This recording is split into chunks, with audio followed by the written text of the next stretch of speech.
Hello friend, welcome to my channel Aryan classes. Aryan ક્લાસીસની અંદર હું તમામ ધોરણ 11ના વિદ્યાર્થીઓનું હાર્દિક સ્વાગત કરું છું. ચલો વિદ્યાર્થી મિત્રો, આપણે આ વિડીયોની અંદર તમારી ધોરણ 11 કોમર્સ વાર્ષિક પરીક્ષા અને વાર્ષિક પરીક્ષાની અંદર દરેક જિલ્લાની અંદર હાલ એકદમ ધામધૂમથી વાર્ષિક પરીક્ષાની શરૂઆત થઈ ગઈ છે અને આપણે આ વિડીયોની અંદર તમારી વાર્ષિક પરીક્ષા માટે તમારા વિષય અર્થશાસ્ત્ર માટે એક સરસ મજાનું મોસ્ટ આઈએમપી પેપર સોલ્યુશન કરવાના છીએ. તો અહીંયા તમે જોઈ શકો છો પેપરની અંદર. તો ધોરણ છે 11, વિષય છે તમારો અર્થશાસ્ત્ર, વાર્ષિક પરીક્ષા અને 2024ની અંદર આ પેપર લેવરાઈ ગયું છે. પેપર ક્યાંનું છે તમે જોઈ શકો છો, બનાસકાંઠા શાળા વિકાસ સંકુલ બનાસકાંઠા જિલ્લાનું પેપર છે. કુલ ગુણ વાર્ષિક પરીક્ષામાં 80 ગુણનું પેપર હોય છે.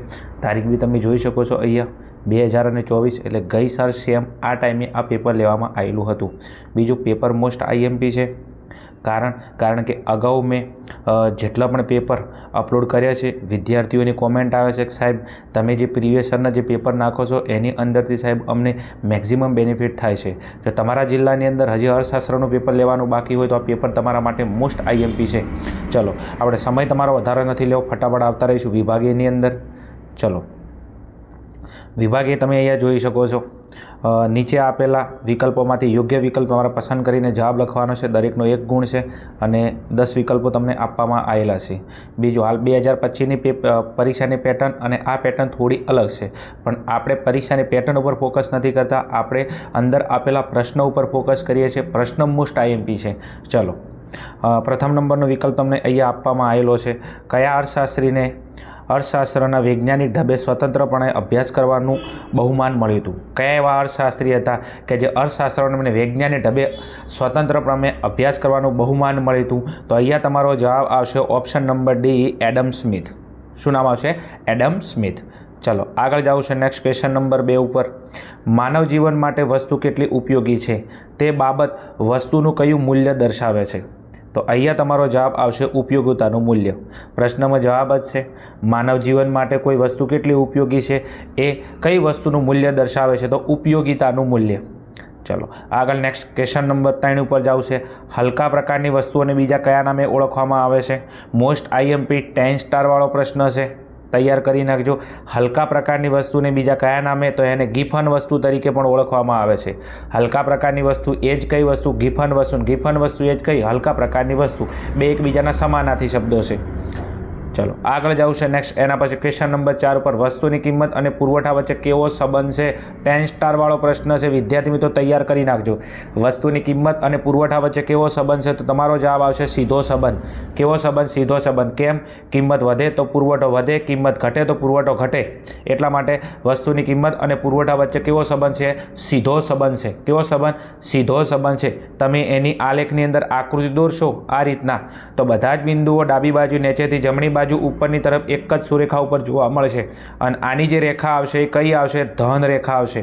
મગજમાં રાખજો, તમને કદાચ પરીક્ષા પૂછાઈ શકે છે કે વસ્તુની કિંમત અને પુરવઠા વચ્ચે સંબંધ કેવો છે? તો ધન સહસંબંધ પણ કહેવાય. એની રેખા કઈ આવશે? ધન. ડાબી બાજુ નીચેથી જમણી બાજુ ઉપરની તરફ જતી જણાશે. બીજો આ પ્રશ્ન તમને ફેરવીને પૂછશે થોડો કે વસ્તુની કિંમત અને પુરવઠાની જગ્યાએ તમને માંગ આલ છે. શું હાલ છે? વસ્તુની કિંમત અને વસ્તુની માંગ. આના વચ્ચે કેવો સંબંધ છે? તો આના વચ્ચે તમારો સંબંધ આવશે વ્યસ્ત સંબંધ. કયો સંબંધ? વ્યસ્ત સંબંધ. મોસ્ટ આઈએમપી છે. ચમ? કારણ કે કિંમત વધે, શું? કિંમત વધે તો માંગ ઘટે, કિંમત ઘટે તો માંગ વધે. ઓકે, એટલા માટે આ બંને વચ્ચે વ્યસ્ત સંબંધ છે અને એની જે રેખા આવશે તો આ ટાઈપની તમે આલેખ પત્રની અંદર આકૃતિ બનાવશો તો બધા જ બિંદુઓ ડાબી બાજુ ઉપરથી નીચે જમણી બાજુ નીચેની તરફ આવશે અને એક જ સુરેખા વચ્ચે અને એની જે રેખા આવશે એનો ઢાળ પૂછે તમને તો ઋણ ઢાળ. કેવો ઢાળ? ઋણ ઢાળ આવે. ઓકે ને? ઓકે ચલો, બંનેની અંદરથી એક પ્રશ્ન પૂછાઈ શકે છે. બીજું, મારો એવો ટાર્ગેટ નથી હો કે ભાઈ આ ફટાફટ MCQ ટીપ કરીને વિડીયો પતાવી દઉં એમ. મારો ટાર્ગેટ છે કે તમે તમારો કિંમતી સમય સોના જેવો મારા વિડીયોમાં ઇન્વેસ્ટમેન્ટ કરો છો તો આના બદલાની અંદર તમને કંઈક વળતર મળવું જોઈએ અને કોઈ રિલેટિવ પ્રશ્ન પૂછાય તો એ તમારા મગજની અંદર ફિટ થવો જોઈએ. ચલો નેક્સ્ટ ક્વેશ્ચન નંબર 5ની અંદર કયા બજારમાં સરેરાશ આવક અને સીમાંત આવક સરખી હોય છે? કયું બજાર હોય છે જ્યાં આગળ સરેરાશ આવક અને સીમાંત આવક બંને સરખી હોય છે? તો અહીંયા તમારો જવાબ આવશે પૂર્ણ હરીફાઈવાળું બજાર. કયું બજાર? પૂર્ણ હરીફાઈવાળું બજાર. તો પૂર્ણ હરીફાઈવાળા બજારની અંદર સરેરાશ આવક અને સીમાંત આવક બંને કેવી હોય છે? સરખી હોય છે. ચલો એના પછી નેક્સ્ટ વિદ્યાર્થી મિત્રો પ્રશ્ન નંબર 6 ઉપર જવું છે. ભારતમાં રેલવેની શરૂઆત કયા વર્ષમાં થઈ હતી? 10 સ્ટાર મોસ્ટ આઈએમપી પ્રશ્ન તૈયાર કરી લેજો. ભારતમાં રેલવેની શરૂઆત ક્યારે થઈ હતી? ચવાઈ ગયેલો પ્રશ્ન છે. છેક લગભગ 8મા ધોરણે તમે ભણતા આવો છો કે ભારતમાં રેલવેની શરૂઆત થઈ હતી 1853ની અંદર. ક્યારે? 1853ની અંદર. બીજું તમને કહ્યું કે ભારતમાં રેલવેની શરૂઆત કયા બે શહેરો વચ્ચે થઈ હતી? તો જવાબ આવશે મુંબઈ અને થાણા. કયું? મુંબઈ અને થાણા. બીજું આ જે મુંબઈ છે પહેલાં એને કહેતા હતા બોરીબંદર. કયું બંદર કહેતા હતા? બોરીબંદર. આ બોરીબંદર એટલે આજનું મુંબઈ. એટલે મુંબઈ અને થાણા વચ્ચે ભારતમાં રેલવેની શરૂઆત થઈ હતી કઈ સાલમાં? 1853ની અંદર.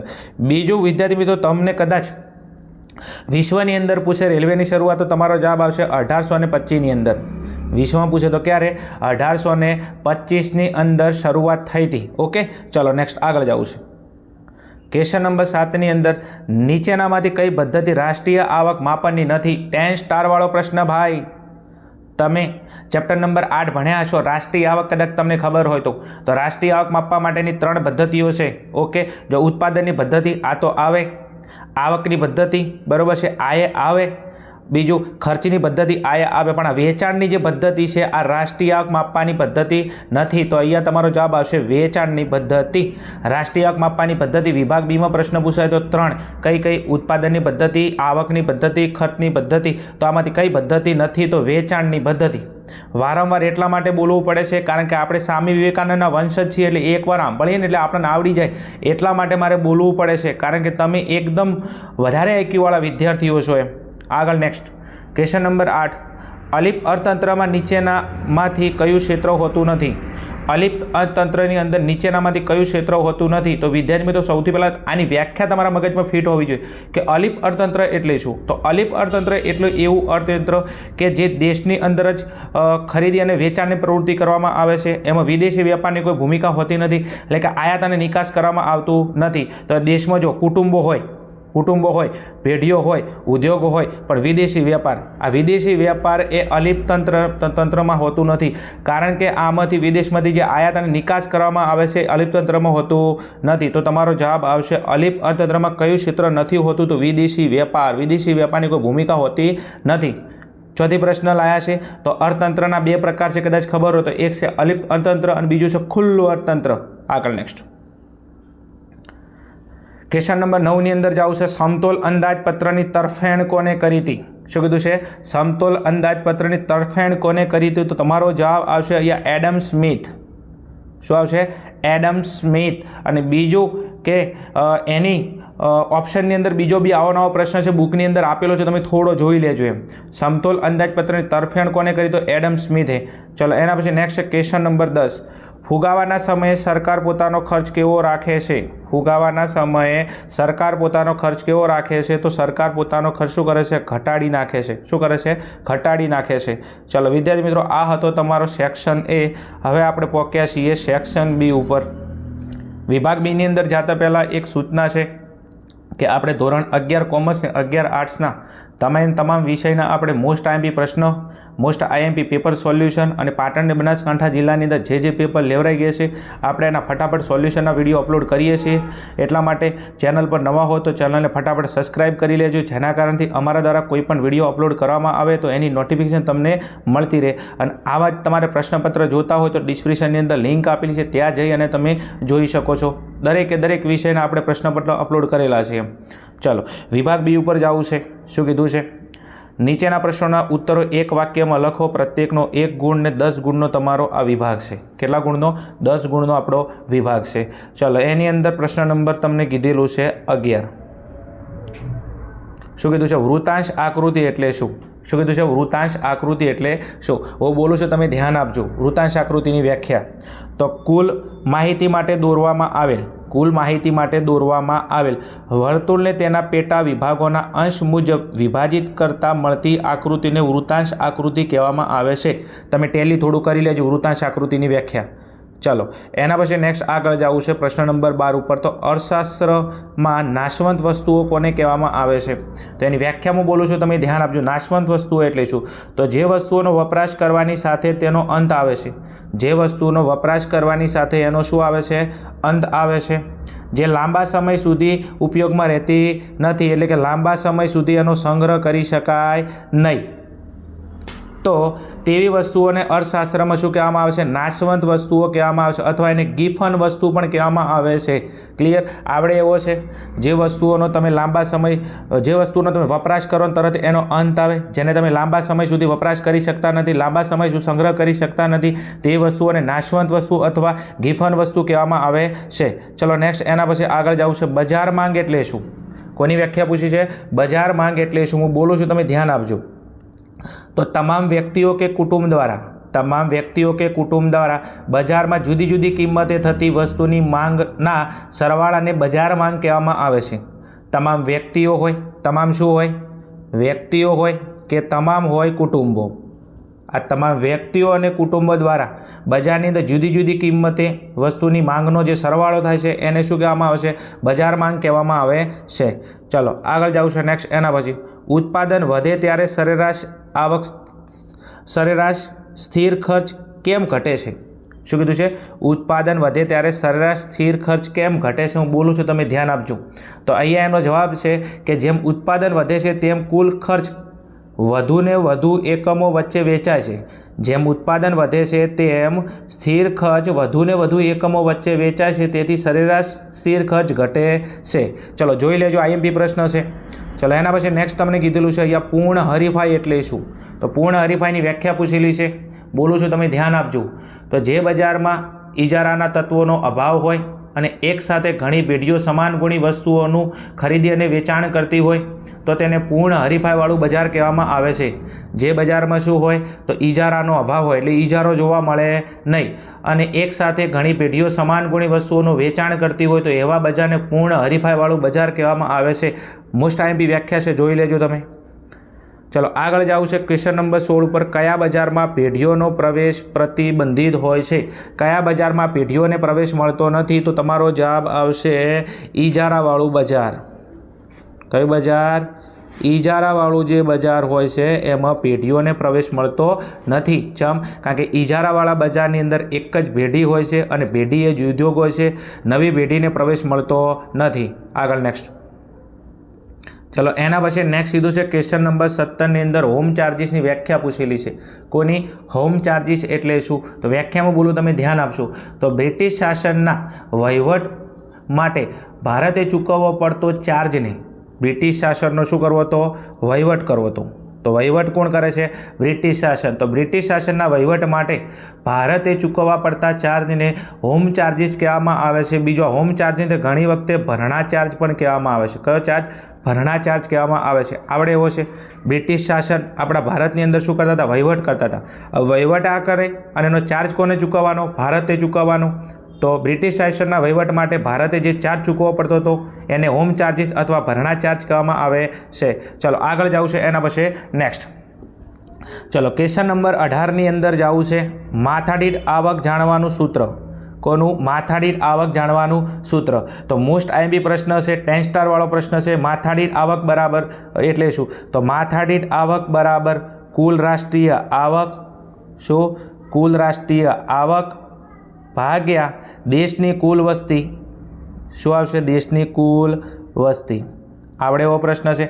माथादीठ आवक बराबर कुल राष्ट्रीय आवक भाग्या देशनी कुल वस्ती। तो देशनी कुल राष्ट्रीय आवक ने देशनी कुल वस्ती वडे भागता जे आवक प्राप्त थाय एने माथादीठ आवक कहेवाय। तो माथादीठ आवक बराबर देशनी कुल राष्ट्रीय आवक भाग्या देशनी कुल वस्ती। बीजो एनी व्याख्या पूछाय के माथादीठ आवक एटले शुं? तो जो आना उपरथी व्याख्या बनावी नाखवानी। देशनी कुल राष्ट्रीय आवक ने देशनी कुल वस्ती वडे भागता जे आवक प्राप्त थाय छे तेने माथादीठ आवक कहेवामां आवे छे।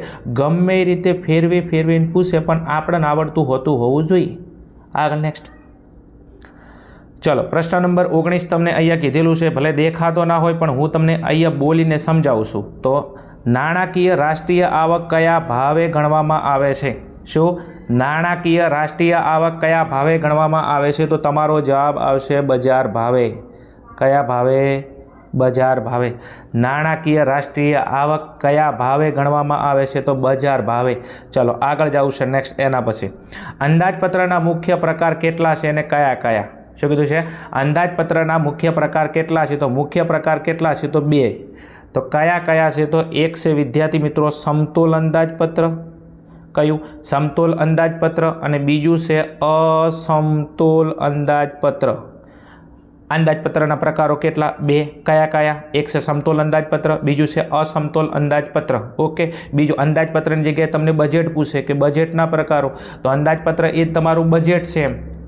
ચલો, આ હતો વિદ્યાર્થી મિત્રો તમારો વિભાગ 2. દરેકે દરેક પ્રશ્ન મોસ્ટ આઈએમપી હતા. કોશિશ કરી છે તમને સમજાવવાની. આઈ હોપ, આશા રાખું છું કે તમને 100% સમજાણું છે. સમજાતું હોય, વિડીયો હેલ્પફુલ થતો હોય તો કોમેન્ટની અંદર જણાવજો.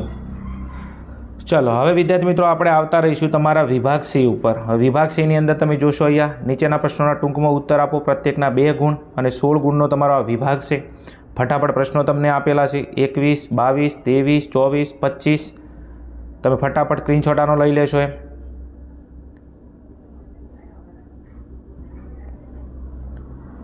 જોઈ શકો છો અહીંયા દરેકે દરેક પ્રશ્ન મોસ્ટ આઈએમપી છે. ખાસ તૈયાર કરી લેજો. એમાં MRTPનું પૂરું નામ તમને આવડે એવું છે. Monopoly relative and trade practices act છે. ઓકે, આ તૈયાર કરી લેજો. MRTPનો કાયદો ક્યારે ઘડવામાં આવ્યો હતો? તો 1969ની અંદર. તૈયાર કરી લેજો. મોસ્ટ આઈએમપી પ્રશ્ન છે. ચલો એના પછી વિભાગ D ઉપર આવતા રહીશું. અહીંયા નીચેના પ્રશ્નોના મુદ્દાસર ઉત્તર લખો. પ્રત્યેકના 3 ગુણ છે. ચલો, અને આ 24 ગુણનો આપણો વિભાગ છે. અહીંયા ફટાફટ તમે જોશો. પ્રશ્ન નંબર 29, 30, 31, 32. જોશો અહીંયા 33 છે, 34 છે, 35 અને 36. તો આ વિભાગ Dના પ્રશ્નો છે. ચલો આગળ જાવું છે આપણે વિભાગ E ઉપર. અને આ લાસ્ટ એન્ડ ફાઇનલ તમારો પ્રશ્ન છે. નીચેના પ્રશ્નોના સવિસ્તાર ઉત્તર લખવાના છે. પ્રત્યેકના 5 ગુણ છે. પ્રશ્ન નંબર 37 તમે જોઈ શકો છો. 38, 39. ફટાફટ આનો તમે સ્ક્રીનશોટ લઈ લેજો. પ્રશ્ન નંબર 40 અને એના ઓપ્શનમાં એક બીજો પ્રશ્ન આપેલો છે 40ના એમ. તો વિદ્યાર્થી મિત્રો આ હતું આપણું વાર્ષિક પરીક્ષા 2025 માટે વિષય તમારું અર્થશાસ્ત્રનું એક મોસ્ટ આઈએમપી પ્રશ્નપત્રનું સોલ્યુશન. વિડીયો તમને સારો લાગ્યો હોય, હેલ્પફુલ થયો હોય, ખબર પડતી હોય તો તમે નાની અમથી કોમેન્ટ મારી શકો છો. તમારી એક કોમેન્ટના લીધે અમને કામ કરવામાં ઘણો બધો ઉત્સાહ મળે છે. ચલો મળીશું આવા જ કોઈ પ્રશ્નપત્રના સોલ્યુશન સાથે. ત્યાં સુધી જોતા રહો અમારી channel Aryan classes. Okay, thank you. જય હિન્દ, જય ભારત, તથાસ્તુ.